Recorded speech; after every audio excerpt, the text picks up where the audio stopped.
London में आदिल राजा के खिलाफ एक ब्रिगेडियर नसीर हैं, उन्होंने तक इज्जत का मुकदमा दायर किया हुआ था और उसका फैसला आ गया है। आदिल राजा को तो जिसको कहते हैं ना, जो उसने खाया पिया था ना, वो अब उसका निकलने का वक्त आ गया। 13 करोड़ रुपया उसको पे करना पड़ेगा।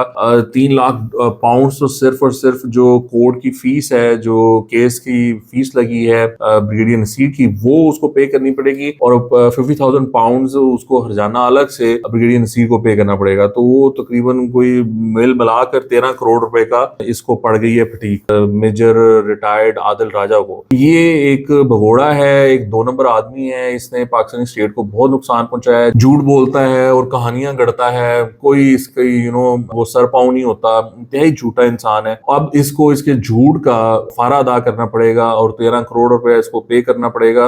और कोर्ट ने ये भी कहा है कि ये वाली खबर जो है आदिल राजा अपने तमाम सोशल मीडिया अकाउंट्स और चैनल्स पर चलाएगा। तो इसको ये भी बताना पड़ेगा कि भाई मैं केस हार गया और मुझे तो ये 13 करोड़ रुपया भी देना पड़ेगा। तो कोर्ट ने प्रॉपर इसको, जिसको कहते हैं ना, this is how you do it,